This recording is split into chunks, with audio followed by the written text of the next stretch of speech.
Hello, American Seminar students. If you're watching this, then hopefully you've finished reading the Harvest Gypsies, and I hope you've greatly benefited from that, just because there are so many issues in this that are still around today and that have been around throughout the literature that we've covered in this course through America's history. And so I'll conclude this with a discussion of Articles 6 and 7, Steinbeck's conclusion to all of this. Article 6 is very simple. This should remind you of Langston Hughes writing about the fact that all the roots of racism are economic, the economic roots of racism. And Steinbeck goes slowly just through California's history. Let's pick a group and how they've oppressed them. And it was always the same, and it always had to deal with money.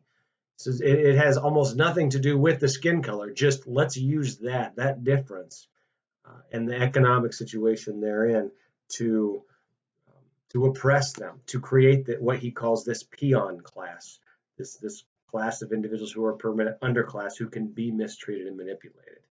And so he writes about the Chinese, and then about the Japanese, and then about Filipinos and about Mexicans, and how repeatedly they were able to be treated poorly because they were in a position where they had to be. And there was no problem until they started to organize.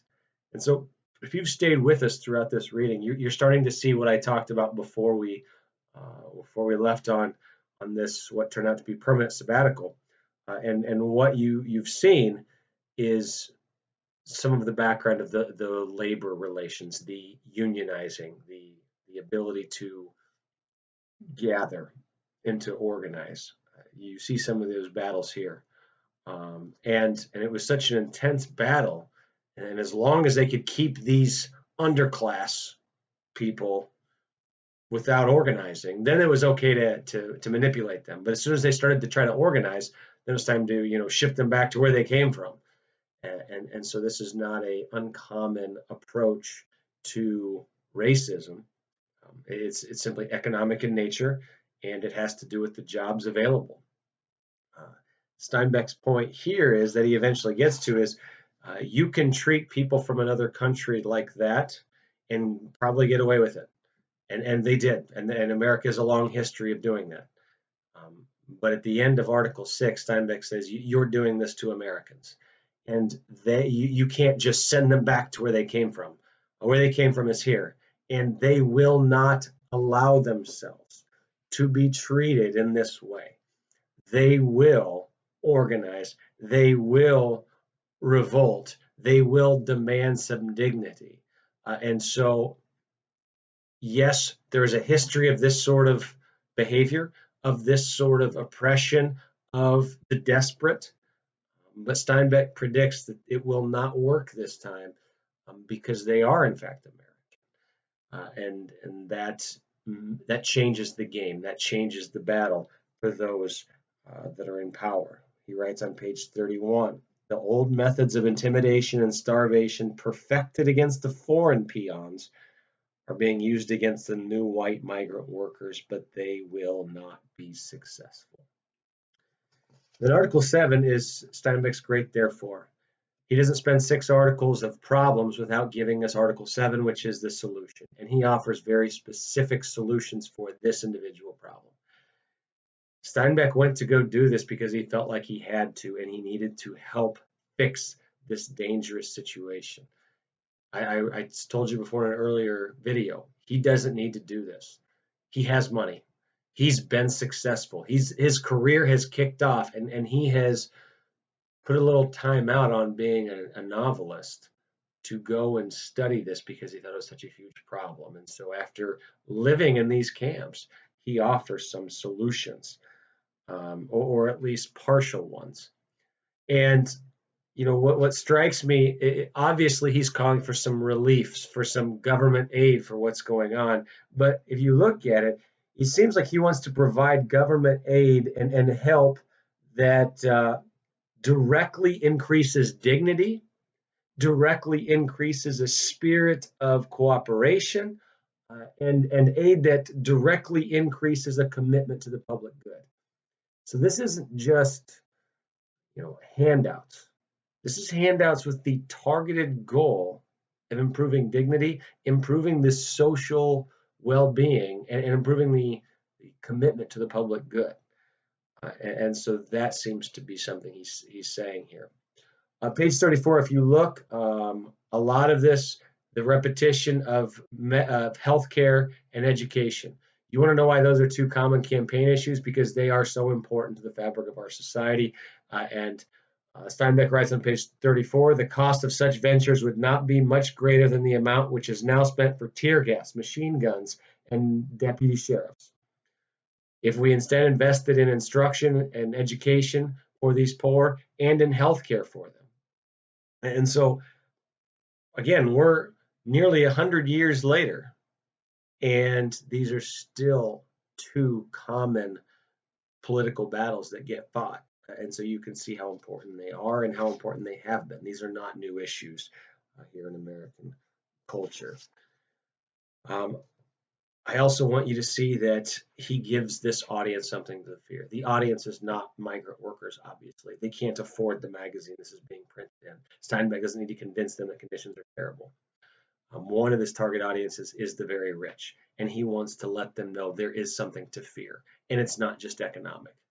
Steinbeck makes clear your options are make this happen or there will be a revolution.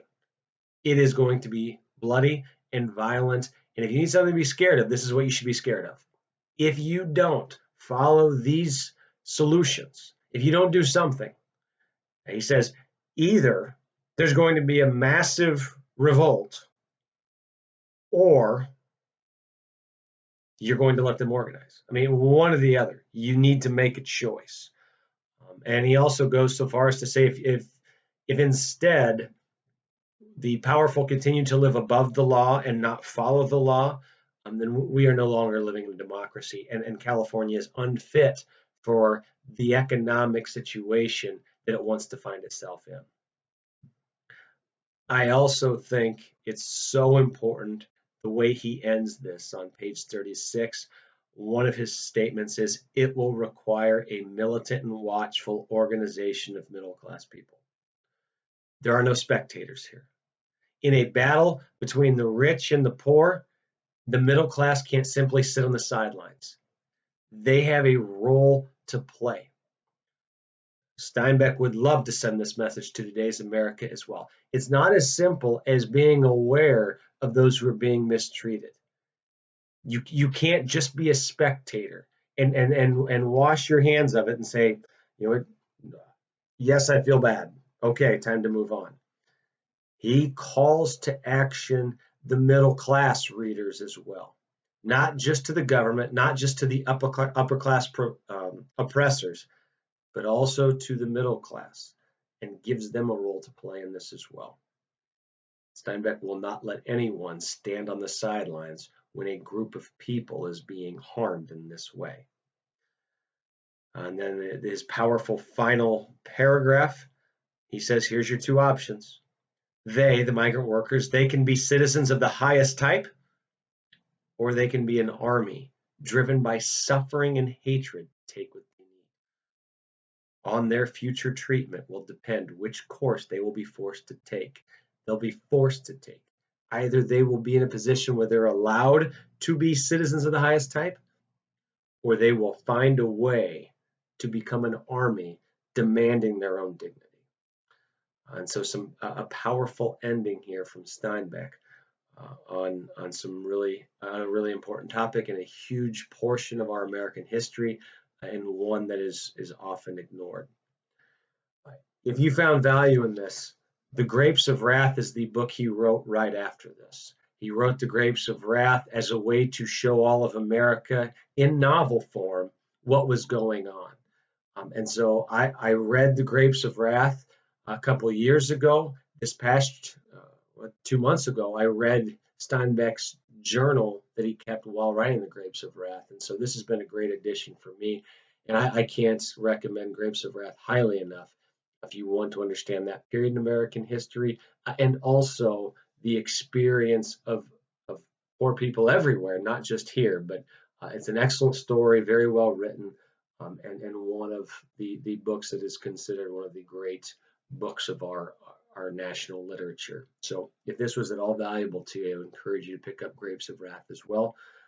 and hit me up with a conversation anytime about it. I would love to chat about your feelings or thoughts about Steinbeck. So if you made it to the end of Harvest Gypsies, congratulations. I hope you found it valuable, and it's been an important read for you, I hope.